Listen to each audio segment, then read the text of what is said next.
Hello everyone, আমি গৌরী। বড়দেরকে জানাই শুভ শারদীয়ার প্রণাম, আর ছোটদেরকে আর আমার বন্ধুদেরকে জানাই, সবাইকে জানাই অনেক অনেক ভালোবাসা আর শুভেচ্ছা। সবাই অনেক এনজয় করো পুজোতে। তো চলো, আজ আমি তোমাদের সাথে শেয়ার করব আমার বেবির বাড়ি আসার দিন, সঙ্গে 6 রাতের যে অনুষ্ঠান, আর ওর ষষ্ঠী পুজোর যে অনুষ্ঠানটা আমরা করেছিলাম সেটাই। আর সঙ্গে কিন্তু অবশ্যই রিভিল করব আমার বেবি মেয়ে হয়েছে না ছেলে। তো তোমরা যারা যারা ভিডিওটা দেখছো, একেবারেই স্কিপ করবে না, পুরো ভিডিওটাই দেখবে। আমি আশা করছি তোমাদের অনেক ভালো লাগবে।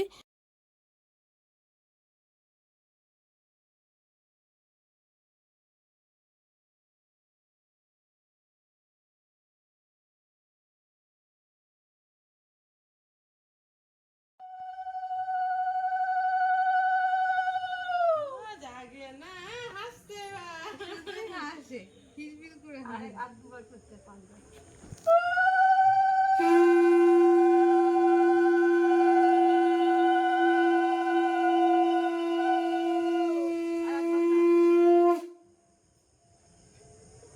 আর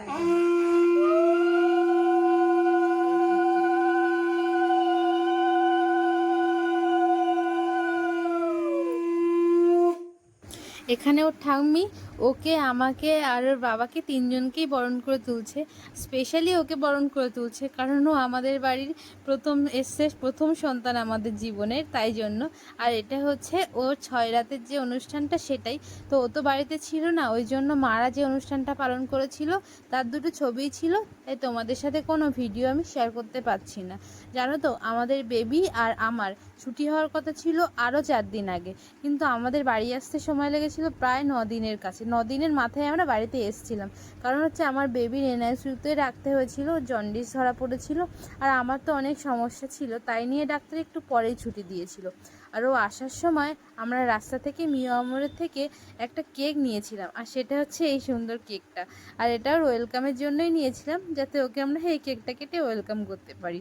তোর কাকা এখন সবাইকে কেকটা কেটে দিচ্ছে, আর ওর ঠাম্মি আমাকে একটু খাইয়ে দিল। আর আজ হচ্ছে ওর 21 দিনের ষষ্ঠী পুজো। আর ষষ্ঠী পুজোর দিন আমি এই শাড়িটাই পরেছিলাম, আর সকালবেলা উঠে স্নান দান করে রেডি হয়ে গেছিলাম। জানো তো, এত দিন ধরে, মানে বাচ্চাটা আমার কাছে সেই জন্মের পর থেকে 21 দিন ধরে রয়েছে। আমার না অনেক অভিজ্ঞতা হয়েছে ওকে নিয়ে, সব সময় যেন আমি ওকেই দেখতে থাকি। আর দেখো এদিকে এখানে বনু ঠাকুরের সামনে না আলপনাগুলো দিয়ে দিচ্ছিল। ওম নমঃ দক্ষিণে গণেশায় নমঃ, পশ্চাতে ক্ষেত্রপালায় নমঃ, ঊর্ধ্বে ব্রহ্মায় নমঃ, অধে অনন্তায় নমঃ, মধ্যে সত্যনারায়ণ বিষ্ণুদেবতায়, ধনলক্ষ্মী দেবী নমঃ নমঃ, সর্বাদেব দেবীভ্যে নমঃ নমঃ, সম্মুখে ওম নমঃ ষষ্ঠিকায় নমঃ নমঃ নমঃ। ওম নমঃ তস্मै নমঃ, দারদেবতাভ্যে নমঃ নমঃ, খড়গাং নমঃ দারদেবতাভ্যে নমঃ নমঃ, সচন্দনা গন্ধে পুষ্পে ওম নমঃ দারদেবতাভ্যে নমঃ নমঃ। দারদেবতা ইয়াগচ্ছ ইয়াগচ্ছ ইয়াগচ্ছ ইয়াদিষ্টা মম পূজা গৃহীতা। ওম নমঃ ধূপং দীপং উজ্জ্বলিতাং, ওম নমঃ দারদেবতাভ্যে। তোমরা তো দেখলেই ঠাকুরমশাই পুজোতে বসে গিয়েছেন। আর পুজোটা না বসতে আমাদের অনেক লেট হয়ে গেছিলো। তার মানে ঠাকুরমশাইকে বলা হয়েছিল একটা সময়, ঠাকুরমশাই ভুলে গিয়েছিল, আসতেও ভুলে গিয়েছে। লাস্টে আবার ফোন করলে বলে আমার ভুলে গেছি, আমি যাচ্ছি। প্রায় বসতে আমাদের লেগেছিল এরকম 10:30টার মতো। এটা নাকি আরও অনেক আগেই তার মানে পুজোটা হয়, কিন্তু আমাদের সেটা হয়নি, অনেকটা দেরি হয়ে গেছিলো। আর এই পুরো জোগাড় যন্ত্রী না ওর বাবা বাড়িতে এসে তারপরে করেছিল। আর এখানে দেখো, এখানে নাকি ওর বাবাকে লাগবে না, শুধু আমাকেই লাগবে, তাই জন্য আমি রেডি হয়েছি। ওর বাবাও চান করে রেডি হয়েছিল। ও তো এই যে এখন ওকে আমার কাছে দেবে, আর যে রিচুয়ালগুলো আছে সেগুলো এখানে পালন হবে। তোমরা কিন্তু অবশ্যই পুরো ভিডিওটা দেখো, একদম স্কিপ করো না, তাহলে অনেক কিছু মিস হয়ে যাবে, দেখতে পাবে না কিভাবে আমাদের বেবিকে আমরা ষষ্ঠী পুজোটার রিচুয়ালগুলো মানলাম। তো তোমরা কিন্তু অবশ্যই ফুল ভিডিওটা দেখো, অনুরোধ রইল। আর এখন দেখো ওকে আমার কোলে দিয়ে দিয়েছে। এবারে ওকে নাকি খালি গায়ে শোয়াতে হবে, তাই জন্যে ওকে দিয়েছে। আর এই যে ও তখন ঘুমাচ্ছিল, তখন প্রচণ্ড ঘুমাচ্ছিল, আর যেই ওকে খালি গায়ে করা হয়েছে তখনই কান্না। খাওয়ালে ছাড়বে না, ছাড়বে না। হ্যাঁ ওটা তো খাইনি না, একটু খাইয়ে না, খাওয়াবি না, কি করবি না কি?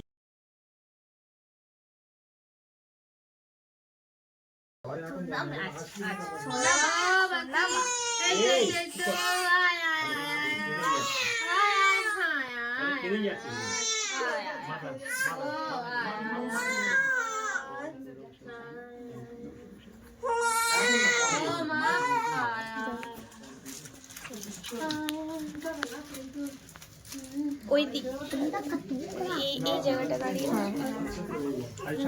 আগে আয়। ও না তখন প্রচণ্ড কাঁদছিল, মানে দুধ খাইয়ে ওকে চুপ করানো যাচ্ছিল, কন্টিনিউয়াস কেঁদে যাচ্ছিল।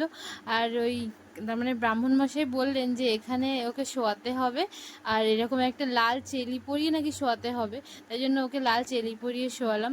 আর তোমরা বলতে পারো ডাইপার কেন পরিয়ে রেখেছি? ব্রাহ্মণ মশাই বললেন যে ডাইপার পরিয়ে রাখা যাবে, ও তো ছোটো, তাই জন্য পরিয়ে রাখো। আর ওকে তিলক দিয়ে দিল, আমাকেও দিয়ে দিল লাল চন্দনের ফোঁটা।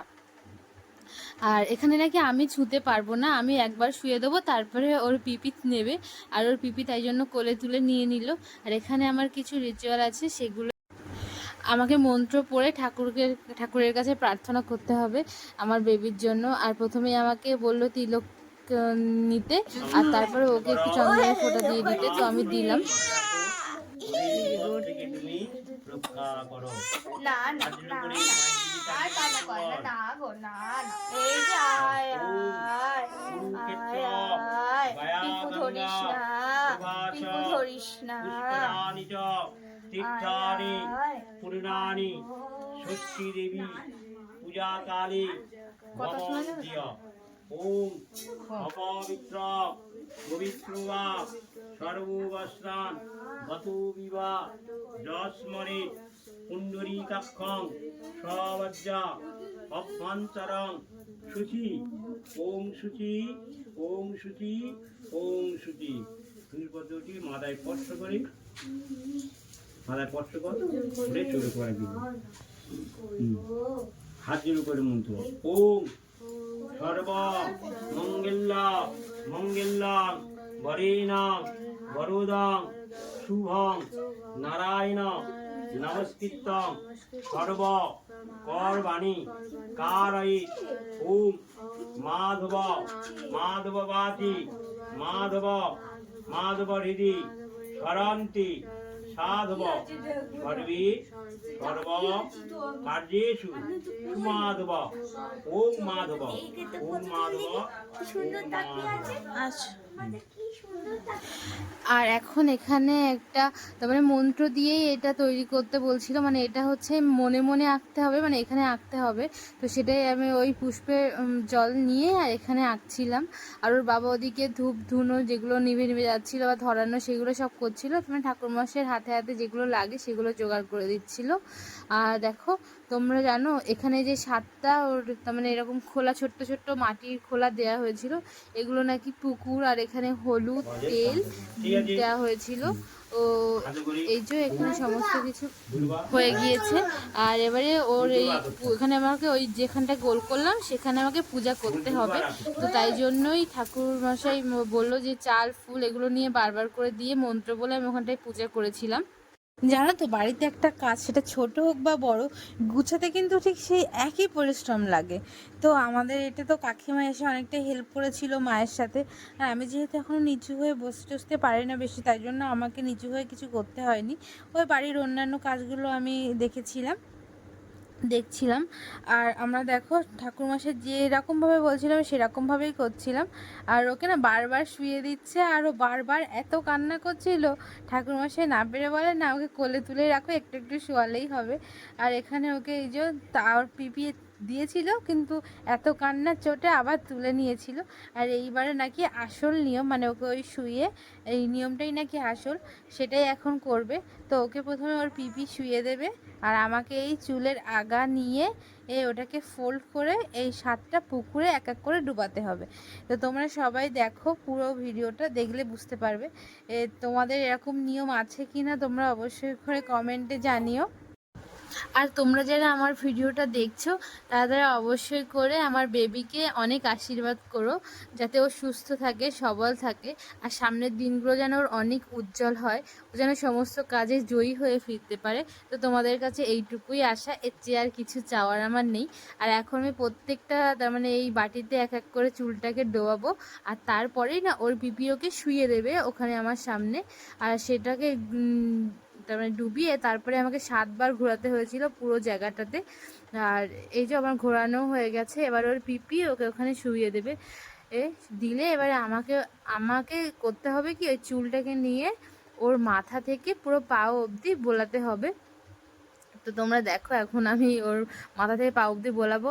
ও কোলে থাকলে চুপ থাকছে, কিন্তু যেই শুয়ে দিচ্ছে কান্না কাকে বলে দেখে যা, মানে এত কান্না করছিল, কুকিয়ে যাচ্ছে কান্নায়। তো কি করব, অনুষ্ঠান তো অনুষ্ঠানই পালন করতে তো হবে নিয়মগুলো। মা বলছিল যে ওকে যেন একটা কিছু পেতে শোয়াই, কিন্তু ঠাকুরমশাই বললো একটা দিনই তো শোবে, কিছু হবে না, শুয়ে দাও। তো এখানে হয়ে গেল। ঠাকুরমশাই একটুখানি ওকে গঙ্গা জল ছিটিয়ে দিল, আর ওই শান্তি জল করেছিল সেটাই ছিটিয়ে দিচ্ছিল, যাতে আমাদের গা থেকে ওই যে একটা অসৌচ থাকে সেটা যাতে কেটে যায়। তো তোমাদের সাথে তো বলাই হয়নি আমাদের কি বেবি হয়েছে। হ্যাঁ, তোমরা দেখে বুঝতেই পেরেছো আমাদের মেয়ে হয়েছে। তো ভিডিওটা ভালো লাগলে অবশ্যই লাইক, কমেন্ট, শেয়ার করো। Thanks for watching.